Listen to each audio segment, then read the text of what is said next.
Америка призвала Европу присоединиться к войне США против России. В Вашингтоне заговорили о революции и обратились к Путину. Германия также отправляет сигнал в Кремль. Немецкий министр обороны записал послание Путину. Что сказал? Энергетический переворот в Польше. В Балтийском море найдено крупнейшее месторождение нефти и газа. Каковы масштабы находки?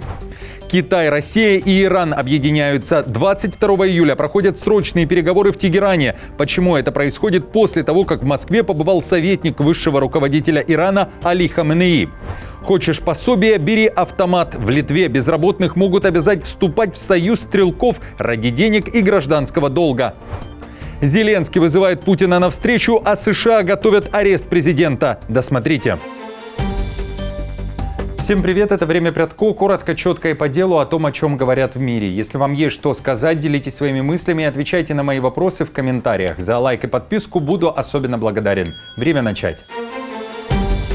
Нефтяной переворот в Польше. В Балтийском море найдено крупнейшее месторождение за всю историю страны. Польша неожиданно ворвалась в топ европейских энергетических новостей. У берегов острова Волин, всего в 6 километрах от города Свиноустье, обнаружено крупнейшее месторождение нефти и газа. Об этом заявила канадская компания Central European Petroleum, которая и вышла на находку. По оценкам компании, месторождение содержит 22 миллиона тонн нефти и 5 миллиардов кубометров природного газа коммерческого качества. И это только начало. В целом регион Волин может содержать до 33 миллионов тонн нефти и 27 миллиардов кубометров газа. Скважина WE1 была пробурена на глубину 2715 метров с морской платформы Jack Up.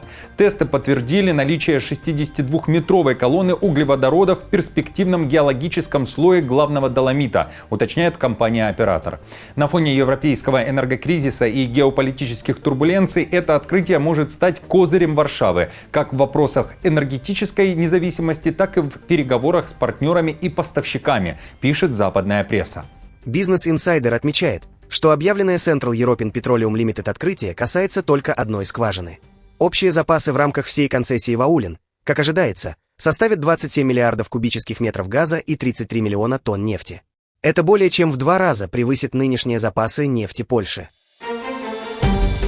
Польша официально закрылась от Беларуси электронной стеной. Теперь нелегалам не пройти ни по суше, ни по воде, заявляют в Варшаве. Министр внутренних дел Томаш Симоняк лично заявил, что теперь все нашпиговано датчиками и камерами. В Польше заявляют, что 378 километров границы теперь под тотальным контролем, включая реки. Электронная стена тянется в том числе вдоль Западного Буга, где недавно завершились финальные испытания 172-километровой линии. Там все работает, фиксируется движение, определяются угрозы и передаются данные в реальном времени. 11 тысяч военных дежурят круглосуточно. Более 6 тысяч камер и сенсоров видят все даже ночью. Потрачено 600 миллионов евро.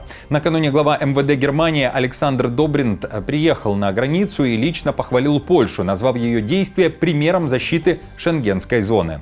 Позвольте мне начать с того, что я убежден, меры по охране границы, которые принимает Польша, оказывают огромное влияние на эту границу. Ранее я также говорил, что их эффективность составляет 97%. Это означает, что удается предотвратить все попытки незаконного пересечения этой границы. Конечно, нам все еще приходится иметь дело с незаконными въездами. В последние месяцы мы также обсуждали маршрут, который чаще используется через Латвию и Литву.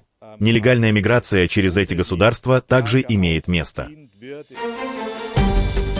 Удары по России и перенос войны на ее территорию – одна из главных тем, о которой в последние сутки говорят в Украине и на Западе. Зеленский заявил, что Украина планирует уничтожить военную логистику России. О планах по дальнобойным ударам по военным объектам РФ заявил и новый министр обороны страны Шмыгаль, выступая на заседании контактной группы «Рамштайн». Моя вторая просьба касается финансовой поддержки. Украине необходимо $6 миллиардов, чтобы закрыть дефицит закупок в этом году. Это позволит нам производить больше FPV-дронов для удержания линии фронта, больше дронов-перехватчиков для противодействия атакам дронов «Шахед» и дополнительные средства для нанесения глубоких ударов, чтобы перенести войну на территорию России. Украина запросила ЗРК «Патриот» и ракеты ПАК-3. Шмыгаль попросил США сделать это оружие доступным для покупки, а европейских партнеров предоставить все необходимое необходимое финансирование для их закупки. При этом Берлин молниеносно отреагировал согласием. Германия сделает все, чтобы передать Киеву системы ПВО. Немецкий министр обороны обратился к Путину. Это четкий сигнал Путину. Затягивание войны будет обходиться ему все дороже. Украина продолжит успешно противостоять военной машине Путина и будет ослаблять ее с каждым днем. Наш долг, коллеги, и наша обязанность – активно поддерживать наших украинских друзей в этом отношении. Большое спасибо. В Киеве, кстати, накануне побывал и глава МИД Франции Барро. Он приехал даже к станции метро Лукьяновская, которая накануне была повреждена в результате одной из самых масштабных атак по Киеву. И уже в украинской столице заявил: Париж, равно как и ЕС, собираются и дальше давить на Россию. При этом нам необходимо продолжать наши усилия и работу, которую мы проводили, чтобы помочь вам защитить украинский народ и продолжать оказывать все большее давление на Россию, чтобы мы достигли прекращения огня, позволяющего начать настоящие мирные переговоры, ведущие к справедливому и прочному миру. Украина и Россия, вероятно, договорились о новой дате переговоров. Зеленский заявил, что они пройдут в среду, 23 июля, в Стамбуле. Российские издания также называют эту дату. Среди тем, которые собираются обсуждать в Турции, встреча Зеленского и Путина. Об этом говорят в Киеве. Сам Зеленский называет такие переговоры эффективными. Нам нужно больше динамики в переговорах с Россией для прекращения войны. Это очень сложно. И мы все понимаем, что переговоры могут быть эффективными только на уровне лидеров. На данный момент наши коллеги работают над подготовкой еще одного обмена пленными с Россией. Секретарь Совета национальной безопасности и обороны Украины Рустем Умеров предложил российской стороне новую встречу представителей в Турции. Запланированная повестка дня включает возвращение военнопленных, возвращение детей, похищенных Россией, и подготовку встречи лидеров. В Кремле подтвердили и ответили Украине: к переговорам готовы. Изменений в переговорной группе не будет. Но дали понять, пока до финишной прямой далеко. Есть наш проект меморандума и есть проект меморандума, который передан украинской стороной. Вот предстоит обмен мнениями и, собственно, переговоры по этим двум проектам, которые, скажем так, пока являются абсолютно диаметрально противоположными. Поэтому предстоит большая дипломатическая работа.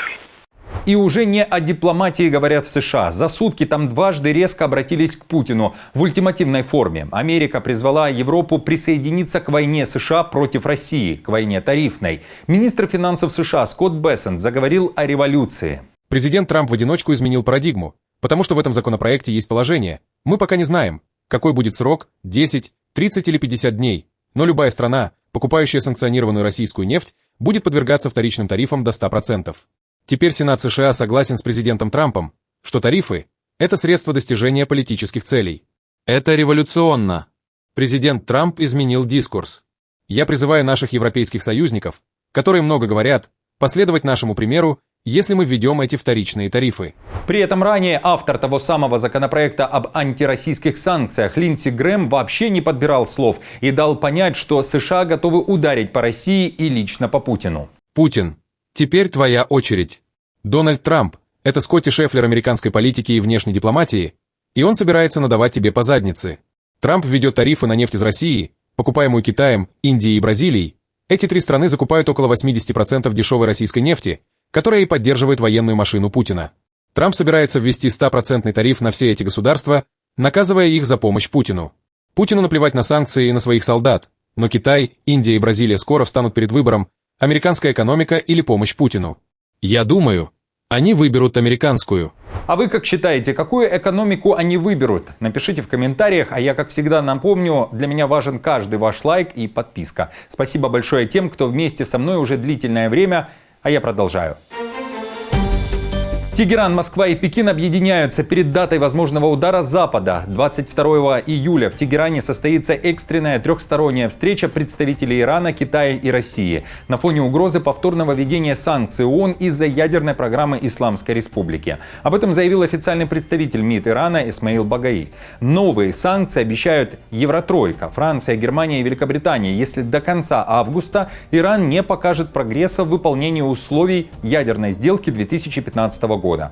Напомню, что сделка, подписанная Ираном, США, Китаем, Россией и европейскими державами, сняла санкции с Тегерана в обмен на жесткие ограничения его ядерной программы. Однако с 2018 года, после одностороннего выхода США из соглашения и возвращения ряда санкций, сделка фактически начала разваливаться. В ответ Иран пошел на постепенное наращивание ядерной активности, включая обогащение урана до 60%, что впритык приближает его к оружейному уровню. На пятницу запланирован новый раунд переговоров Ирана с представителями стран Евротройки в Стамбуле. Это будет первая встреча после разрушительного июньского конфликта, в ходе которого Израиль при поддержке США нанес удары по 3 крупнейшим ядерным объектам Ирана. МИД Ирана уже дал понять, прямых переговоров с Вашингтоном в текущих условиях не планируется. У нас нет планов вести переговоры с США в текущей ситуации, но, как неоднократно подчеркивалось, я хотел бы еще раз отметить в общем, что дипломатия – это инструмент, возможность для нас защищать национальные интересы. И если мы придем к выводу, что можем использовать этот инструмент для обеспечения прав нации и защиты национальных интересов иранцев, мы, безусловно, не будем колебаться в этом отношении.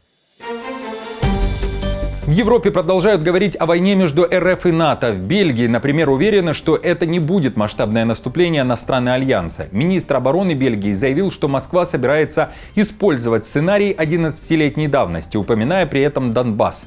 Франкен считает, что все начнется, далее цитата, «с восстания русскоязычного меньшинства, которое должна защитить Родина». Конец цитаты. Новой точкой для войны названа, к примеру, Эстония. Затем появляются так называемые «зеленые человечки», якобы не российские военные, а просто люди, которые внезапно пришли защищать русскоязычное меньшинство. Так это и начинается. Если посмотреть на Грузию, Молдову, сценарий всегда один и тот же. Российские батальоны не пойдут на Финляндию, чтобы воевать на территории НАТО. Они знают, что проиграют в такой войне. Напомню, 19 июня Путин заявлял, что Россия не готовится к войне с НАТО. На встрече с иностранными журналистами на Петербургском экономическом форуме он говорил, что в угрозу нападения РФ на страны Альянса не верят даже те, кто об этой угрозе предупреждает. Несмотря на эти публичные заявления, ЕС продолжает перевооружаться и все же готовится к нападению. В Польше накануне заявили, что Министерство внутренних дел завершает подготовку указаний для граждан, как действовать в случае войны или стихийного бедствия. Инструкция будет расписана в специальной брошюре. Хочешь пособие? Бери автомат. В Литве безработных могут обязать вступать в союз стрелков ради денежного пособия. Депутатский проект вызвал споры. Соответствующий законопроект зарегистрировал депутат Сейма от фракции «Заря» Нямунаса Каролис Нимантес, заявив, что получение государственной поддержки должно быть связано с выполнением гражданского долга перед страной.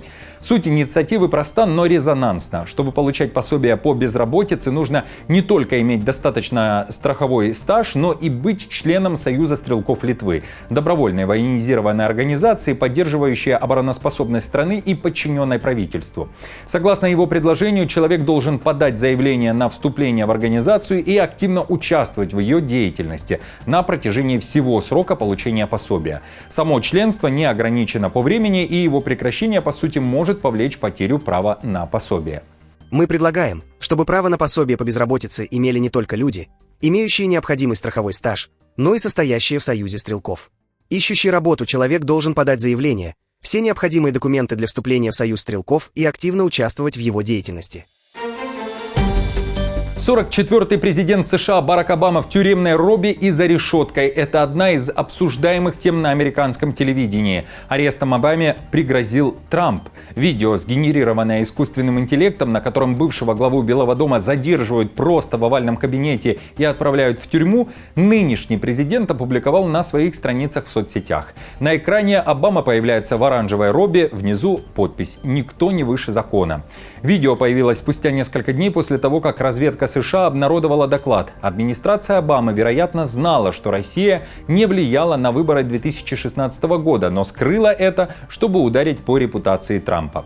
В ролике мелькают и другие враги МАГА, бывший директор ФБР Джеймс Коми, экс-советник по национальной безопасности Сьюзан Райс и бывший директор ЦРУ Джон Бреннан.